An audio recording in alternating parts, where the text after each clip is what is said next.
ठीक आहे. डिबेंचरचा इंट्रो जसा आधी झाला होता, परत एकदा डिबेंचरचा थोडा आधी इंट्रो देतो. बेसिक समजायला थोडं हेल्प होईल.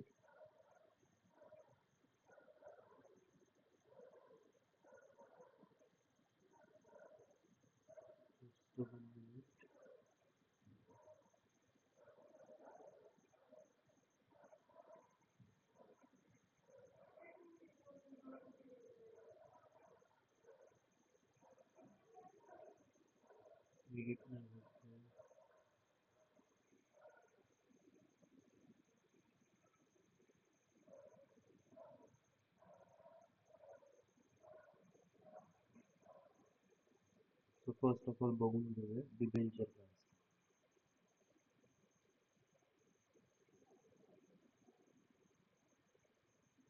So डिबेंचर्स काय असतं. सो आपल्याला माहिती आहे डिबेंचर इज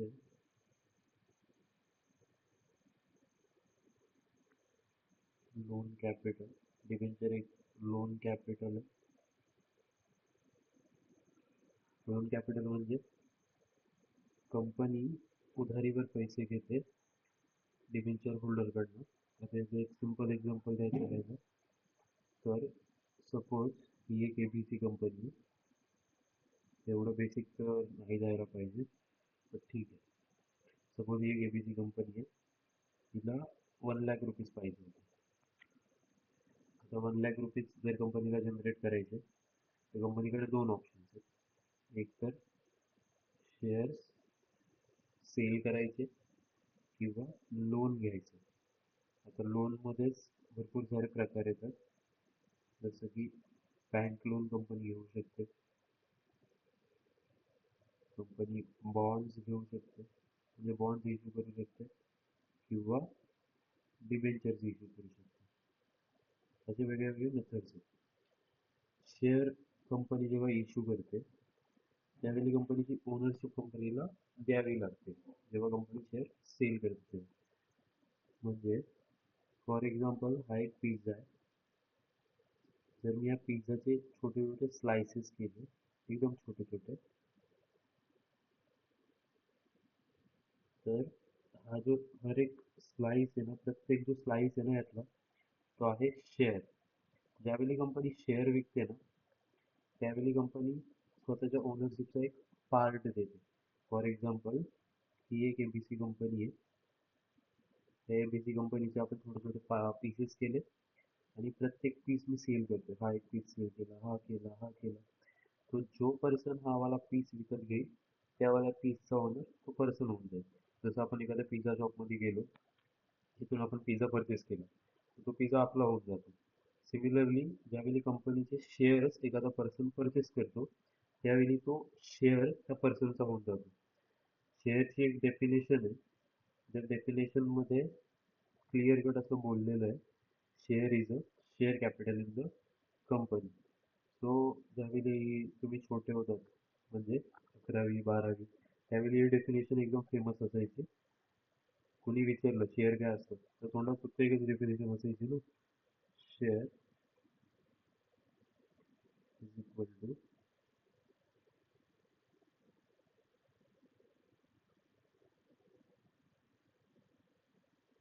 शेअर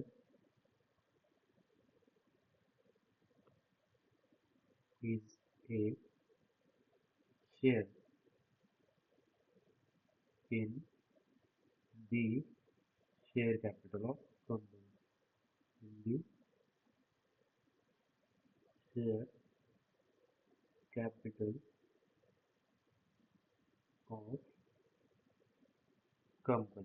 म्हणजे शेअरचं मिनिंग काय होतं, शेअर एक शेअर आहे.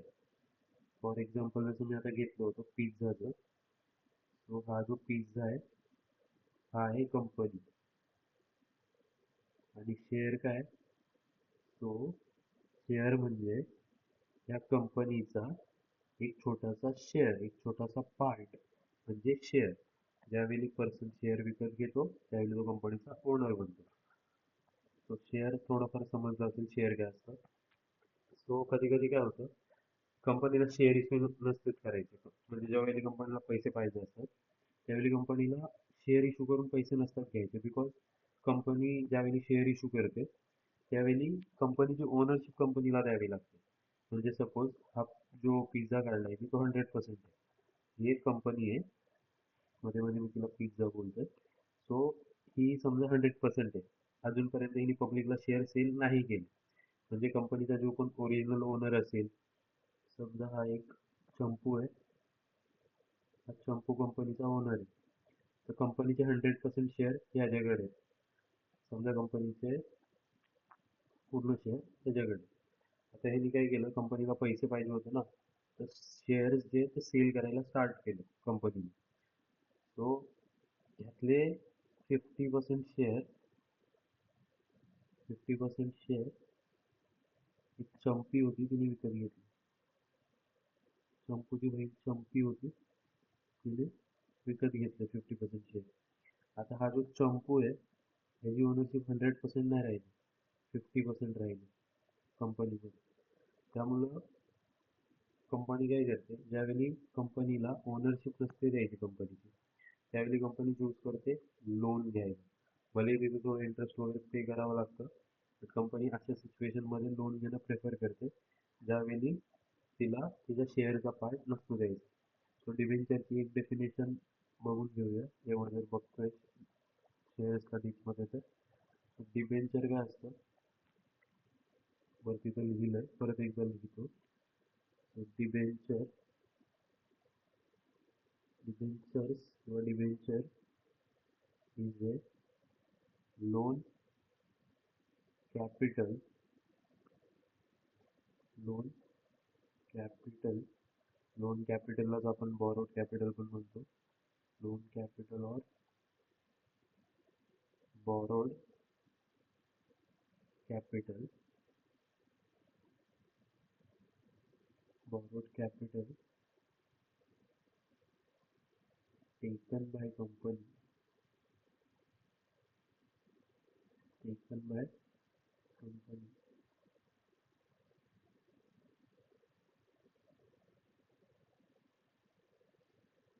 सो हे एक लोन कॅपिटल आहे जे कंपनी घेते. आता ह्याचे काही फीचर्स आहेत, जे फीचर्स आपण बघूया. सो ह्याचा एक फीचर्स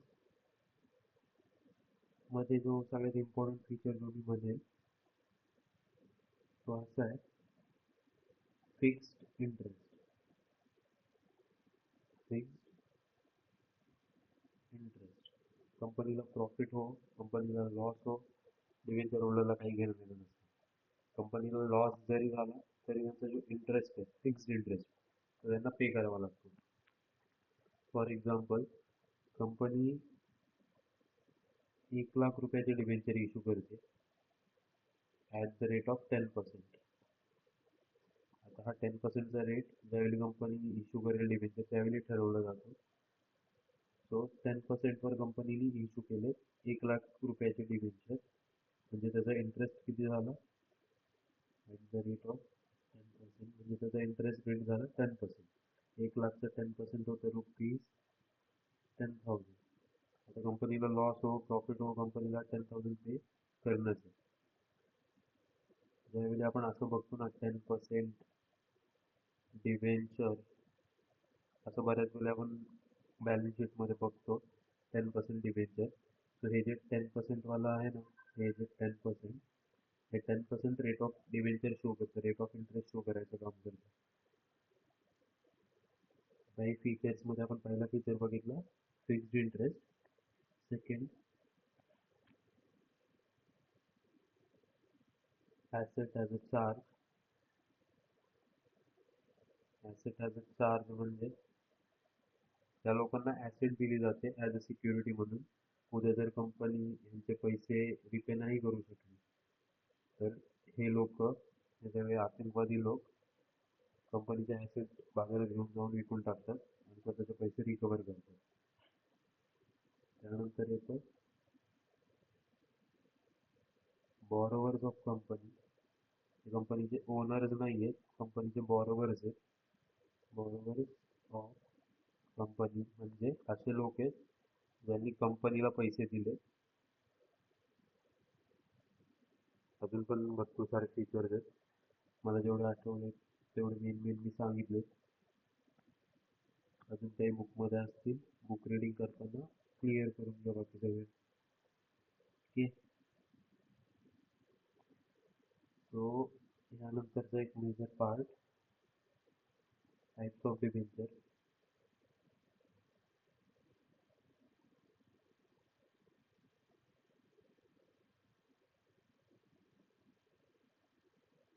आता आपण बघूया types of debenture. Types of debenture. Types of debenture. Types of debenture मध्ये जो पहिला आहे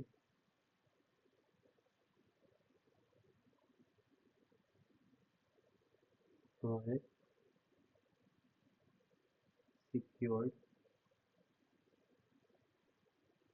डिबेंचर. Secured debenture. सिक्युअर्ड डिबेंचरचा मीनिंग काय होता? असा डिबेंचर ज्याच्या अगेन्स्ट कंपनीने काहीतरी सिक्युरिटी दिली. मी सिंपल मध्ये एक शॉर्ट मध्ये लिहून ठेवतो. It is type of debenture. Type of debenture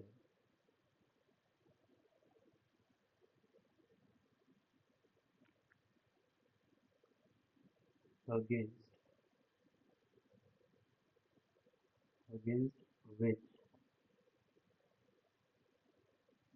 company gives their asset as a security. आता हे जे ॲसेट कंपनी देते ॲज अ सिक्युरिटी म्हणून, ते फक्त सिक्युअर्ड डिबेंचर्सला देते. म्हणजे जर तुमचं डिबेंचर सिक्युअर्ड आहे तर तुम्हाला हे ॲसेट भेटेल. सेकंड जो टाईप येतो अनसिक्युअर्ड डिबेंचर, नावावरूनच अगदी कळून जातं अनसिक्युअर्ड. सो अनसिक्युअर्ड, सिक्युअर्डचं opposite. Unsecured unsecured debentures. Unsecured debenture म्हणजे जर कंपनी सिक्युरिटी घेते तर ते सिक्युअर्ड. म्हणजे अनसिक्युअर्ड म्हणजे कंपनी ज्यावेळी कुठली सिक्युरिटी प्रोव्हाइड नाही करत डिबेंचरच्या अगेन्स्ट, त्याला म्हणतात अनसिक्युअर्ड. आता इथे एक गोष्ट जी सांगण्यासारखी इम्पॉर्टंट, एमसीक्यू मध्ये विचारली जाऊ शकते आणि बुकमध्ये कुठं माझ्या वाचण्यात नाही आली. ठीक आहे. इम्पॉर्टंट गोष्ट अशी आहे सिक्युअर्ड डिबेंचरशी रिलेटेड की कंपनी ज्या ॲसेट्स देते डिबेंचर होल्डरला त्याला सिक्युरिटी बोलतात. म्हणजे सिक्युअर्ड डिबेंचर बोलतात की कंपनी जर डिबेंचरच्या अगेन्स्ट सिक्युरिटी दिली तर ते डिबेंचर त्या सिक्युरिटीने सिक्युअर्ड झाले. म्हणजे कंपनी जर उद्या पैसे रिपे नाही करू शकली तर डिबेंचर होल्डर ते ॲसेट जी आहे ती सेल करून स्वतःचे पैसे रिकवर करेल.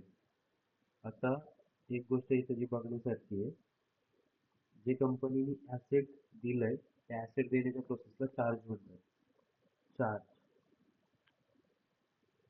चार्ज म्हणजे काय?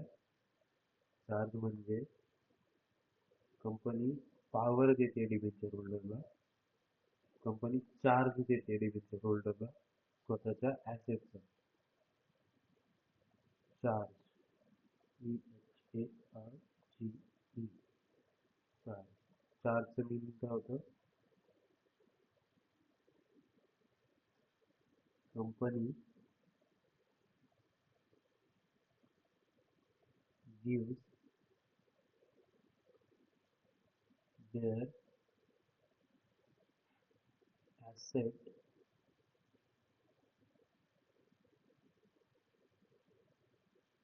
to borrowers as a security as a security. So हे जे ॲसेट्स ॲज अ सिक्युरिटी बॉरोवर्सला दिले जातात त्याला म्हणतात चार्ज. चार्ज म्हणजे एखाद्या गोष्टीची जी काही पॉवर आहे ती पॉवर आपल्या हातात येते. फॉर एक्झाम्पल जर मी बघायला गेलो, म्हणजे एक एक्झाम्पल देऊन सांगतो बेटर डोक्यात बसेल. फॉर एक्झाम्पल ही माझी एक लँड आहे, तुम्हाला पाहिजे होतं माय लँड, ही माझी लँड आहे. सो मला पाहिजे होतं 10 लाख रुपीजचं लोन, ₹10 lakhs लोन. मी बँककडे गेलो, बँकला बोललो बँक माझ्याकडे एक लँड आहे, मला ती सेल नाही करायची आहे, बट मी ती ॲसेट तुझ्याकडे गिरवी ठेवतो, त्या ॲसेटचा चार्ज मी तुला देतो. जर मी तुझे पैसे रिपे नाही करू शकलो तर ती ॲसेट तू सोल्ड करून टाक, पण मला आता 10 लाख रुपये तू दे. तर बँक बोलते ठीक आहे, जर तुम्हाला लँड ॲज अ चार्ज देऊ शकतो तर मी तुला 10 लाख रुपये देतो. आता मी बँकेकडे काय केलं, माझे जे काही लँडचे डॉक्युमेंट होते ते ठेवून दिले आणि आमच्यात असं ठरलं की जर मी 10 लाख रुपये किंवा त्याच्यावर जे काही इंटरेस्ट असेल ते रिपे नाही करू शकलो तर बँक ही ॲसेट सेल करेल. तर हा होतो मी आणि ही आहे बँक. ही आहे बँक. सो ह्याचा चार्ज मी बँकला दिला. बँकला चार्ज दिला म्हणजे काय, बँकला बोललो की उद्या जर मी तुझे पैसे नाही देऊ शकलो तर ह्या ॲसेटवर तुझा हक्क असेल. तो हे जो हक्क बँक दाखवू शकते त्या हक्काला म्हणतात चार्ज. एखाद्या गोष्टीवर हक्क दाखवणं म्हणजे चार्ज घेणं त्या गोष्टीवर. जर का मी हे पैसे रिपे नाही करू शकलो तर बँक काय करणार, ही जी ॲसेट आहे, ही जी लँड आहे माझी, ती सेल करणार. भले ती लँड माझी असेल, बट ज्यावेळी मी डिफॉल्ट केला, ज्यावेळी मी पैसे पे नाही करू शकलो, ती लँड ऑटोमॅटिकली बँकची झाली आणि बँकने ती सेल करून स्वतःचे पैसे रिकवर केले. तो चार्ज आय होप समजलं असेल. चार्ज म्हणजे एखाद्या गोष्टीवर अधिकार दाखवणं. जोपर्यंत कंपनी पैसे देते तोपर्यंत डिबेंचर होल्डरचा त्या ॲसेटवर काही हक्क नसतो. जर कंपनी पैसे नाही देऊ शकली तरच तो चार्ज ॲक्टिवेट होतो. आता हे थोडं समजलं नसेल, डोक्यावरून गेलं असेल काय बोललो ते. जर ह्या एक्झाम्पलमधूनच सांगतो, जर मी रेग्युलरली कंपनीला पैसे पे केले, इंटरेस्ट पण दिला, जे टाईमवर मी पैसे देतो, तर बँकवर कधीही वेळच येणार नाही की ती माझी ॲसेट सेल करेल. म्हणजे हा जो चार्ज मी बँकला दिला होता तो चार्ज ॲक्टिवेटच नाही होणार. तो हा जो चार्ज होता तो कधी ॲक्टिवेट नाही झाला आणि माझी जी लँड होती ओरिजिनली ती माझीच राहिली. अल्टिमेटली चार्ज एक टाइम नंतर कॅन्सल होऊन जाईल ज्यावेळी मी पूर्ण रिपे करेन त्यावेळी. चार्जचे येतात दोन टाईप्स. चार्जचे येतात दोन टाईप्स. एक येतं फिक्स्ड चार्ज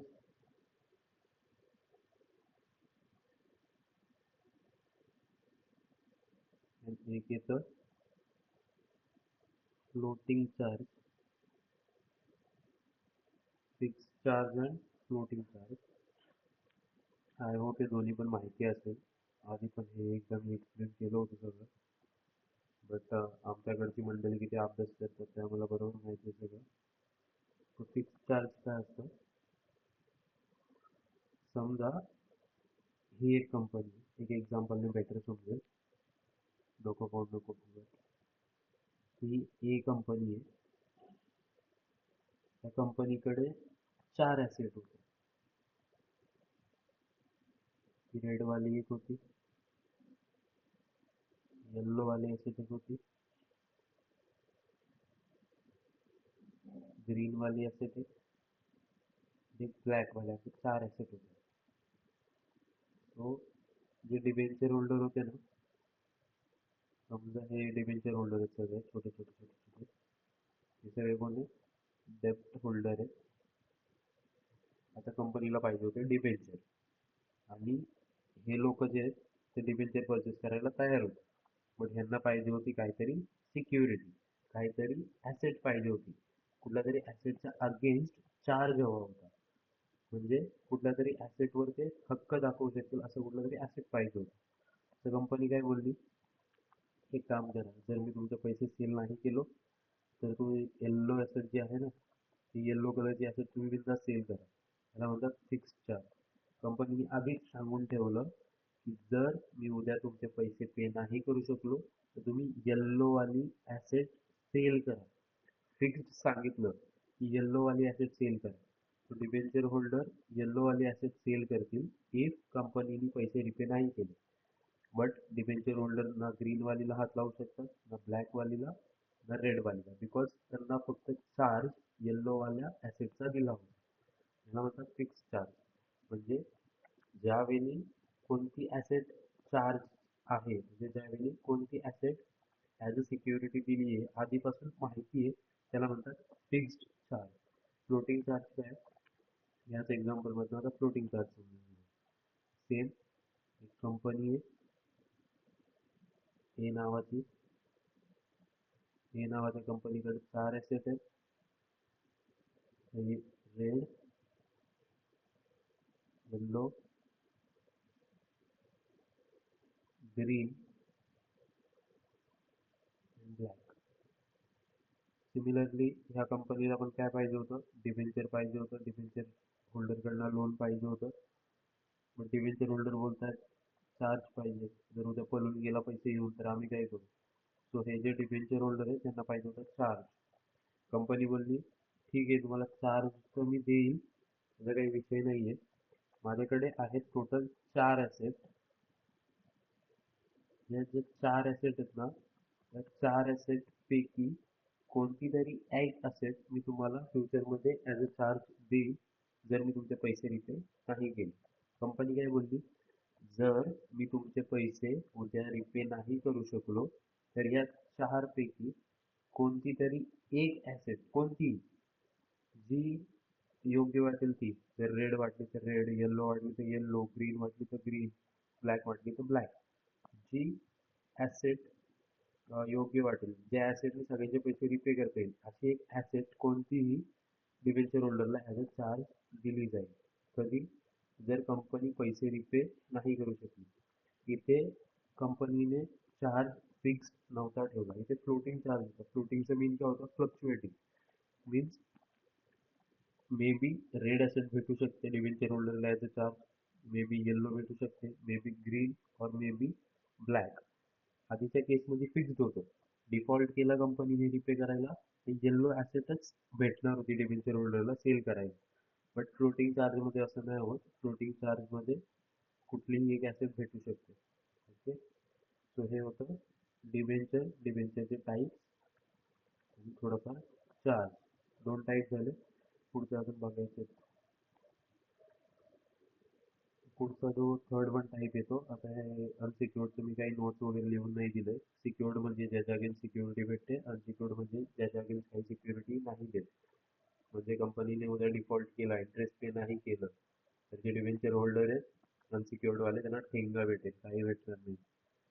ते थर्ड वाला येतं most popular, convertible, convertible debenture. Convertible नावावरून लगेच समजून येतं कन्व्हर्टिबल डिबेंचर काय असतं. असं डिबेंचर जे कन्व्हर्ट होणार आहे फ्युचरमध्ये कुठल्या तरी अदर सिक्युरिटीमध्ये. कुठल्या तरी अदर सिक्युरिटीमध्ये जे कन्व्हर्ट होणार आहे त्याला म्हणतात कन्व्हर्टिबल डिबेंचर. आता एक गोष्ट इथं लक्षात येण्यासारखी अशी आहे की कन्व्हर्टिबल डिबेंचर, ठीक आहे, आणि प्रोसेस थोडी सांगतो नंतर सांगतो काय होतं ते. एक गोष्ट इथे जी लक्ष देण्यासारखी ती अशी, जी फीचर्समध्ये जी लिहायला हवी होती काही लिहिली. इम्पॉर्टंट गोष्ट काय, समजा कंपनी जे आहे तिने डिबेंचर इश्यू केले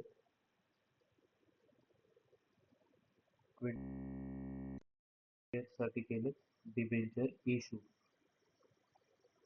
इथे इश्यू केलेत आणि इथे पिरियड संपणार आहे first year 20th year. So ज्यावेळी कंपनी इथे डिबेंचर इश्यू केली त्यावेळी काय करेल अमाऊंट रिसीव डिबेंचरचे पैसे रिसीव करेल ज्यावेळी 20 वर्ष इथे कंप्लीट होतील अमाऊंट काय करेल कंपनी रिपे करेल जेवढे पैसे घेतले असतील तेवढे सगळे पैसे कंपनी रिपे करून टाकते तर ह्या 20 इयर्सच्या रिपेच्या प्रोसेसला म्हणतात रिडम्पशन. रिडम्पशन म्हणजे कंपनी काय करते ज्यांच्याकडनं पैसे घेतले होते त्यांना त्यांचे पैसे रिटर्न करून टाकते त्याला म्हणतात रिडम्पशन. सो रिडम्पशनचे दोन मेथड येतात आय गेस दोन नाही ऍक्च्युअल मध्ये बघायला गेलं तर तीन आहेत ठीक आहे आपण दोनच बघूया बिकॉज जी सेकंड वाली आहे ती एक सब पार्ट आहे. रिडम्पशनचे दोन मेथड येतात एक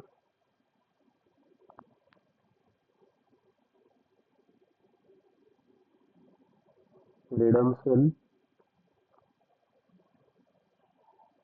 by payment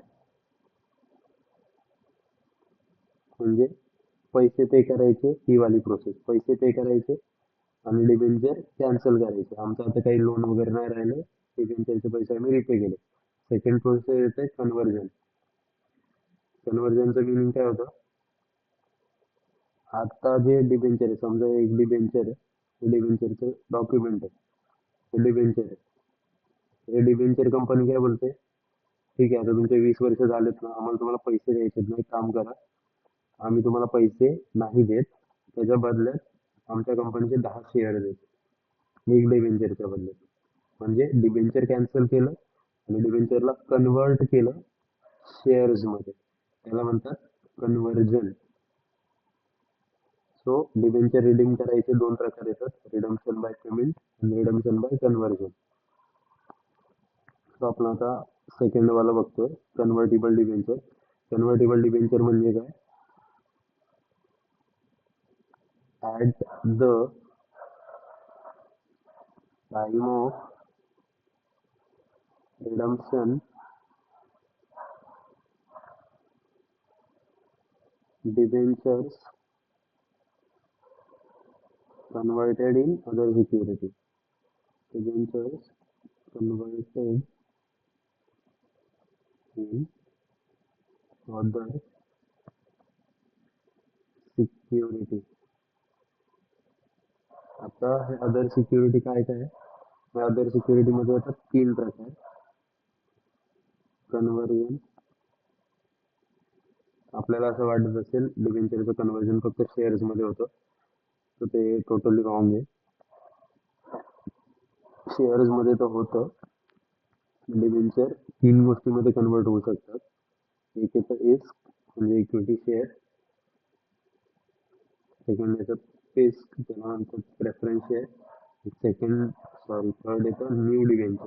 new debenture may be first time ऐकलं असेल बट ही गोष्ट भरपूर वेळा ऐकलेली आहे लेक्चर मध्ये झोपा काढणाऱ्या लोकांना ही गोष्ट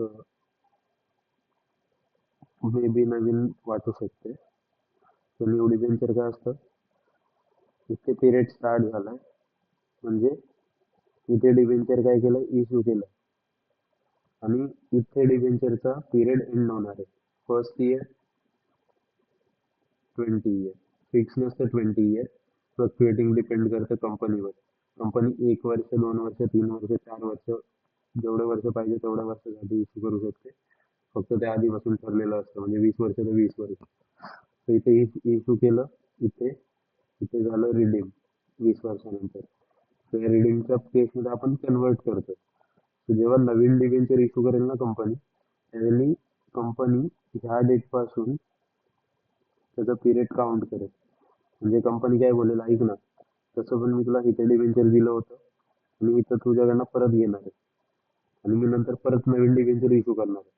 तर एक काम कर ना मी इथे जे डिबेंचर इश्यू केले त्याचा पिरियड इथे संपला आणि हे जे पैसे आहेत ना ते रिपे करण्यापेक्षा इथून दुसरा डिबेंचर तुला देतो ज्याचा पिरियड इथे संपेल इथे 20 इयर 10 इयर नंतर 2020 थोडं कन्फ्युजन होईल 10 इयर नंतर म्हणजे इन शॉर्ट कंपनी त्याला असं बोलते की ज्यावेळी तुम्हाला डिबेंचरचे पैसे दिले त्याच्या 20 वर्षानंतर त्याचा पिरियड संपला आता अजून 10 वर्ष माझ्याकडे तुझे पैसे राहू दे त्याला म्हणतात न्यू डिबेंचर इश्यू केलं त्याच्यावर 10 वर्ष कंपनी अजून इंटरेस्ट पे करणार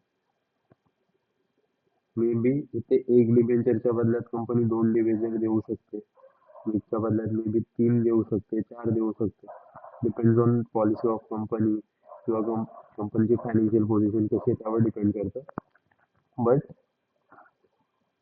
ज्यावेळी कंपनी डिबेंचरच्या बदल्यात डिबेंचरच देते परत त्याला म्हणतात न्यू डिबेंचर कन्वर्ट झालं फोर्थ वन टाईप येतो फोर्थ वन जो टाईप आहे त्याला म्हणतात non convertible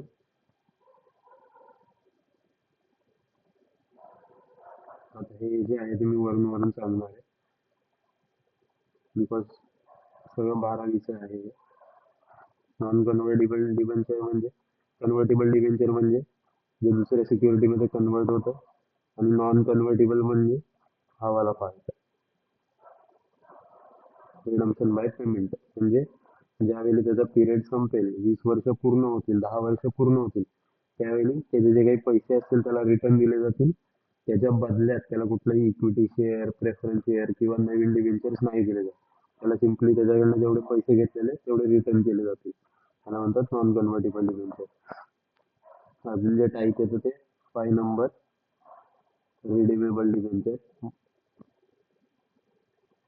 redeemable debenture redeemable डिबेंचरचं मिनिंग काय होतं जे एक टाइम नंतर कंपनी रिपे करणार त्याला म्हणतात रिडीमेबल डिबेंचर फॉर एक्झाम्पल कंपनीने डिबेंचर 5 वर्षासाठी इश्यू केलं सो 5 वर्ष ज्यावेळी पिरियड एंड होईल सॉरी ज्यावेळी 5 वर्ष कंपनीचे पूर्ण होतील त्यावेळी कंपनी काय करेल त्याचे पैसे रिटर्न करून टाकेल 5 वर्षानंतर त्याला म्हणतात रिडीमेबल डिबेंचर रिडीमेबल डिबेंचर म्हणजे when debentures are issued for fixed period of time debentures are issued for fixed period of fixed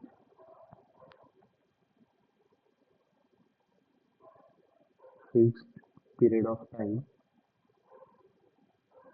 म्हणजे 5 वर्षासाठी इश्यू केले 10 वर्षासाठी असं आधीच ठरवलं जातं it's called as redeemable debenture because ज्यावेळी त्यांचा पिरियड संपेल 5 वर्ष 10 वर्ष त्यावेळी कंपनीला ते रिडीम करावे लागतील म्हणजे त्यांचे जे काही पैसे आहेत ते कंपनीला रिपे करावे लागतील सिमिलरली अजून एक त्याचा टाईप येतो नॉन रिडीमेबल किंवा इरेडीमेबल त्याला नॉन रिडीमेबल पण म्हटलं जातं रिडीमेबल म्हणजे ज्याचा 10 इयर फिक्स आहे ज्यावेळी त्याचा पिरियड संपेल 5 वर्ष 10 वर्ष त्यावेळी कंपनी सिंपल काय करेल त्याचे पैसे त्याला रिटर्न करेल आणि इरेडीमेबल म्हणजे त्याचे पैसे कंपनी लाईफ टाईम रिपे नाही करत ज्यावेळी कंपनी बंद होते पूर्णपणे त्यावेळीच त्याचे पैसे रिटर्न केले जातात अशा डिबेंचरला म्हणतात इरेडीमेबल डिबेंचर बस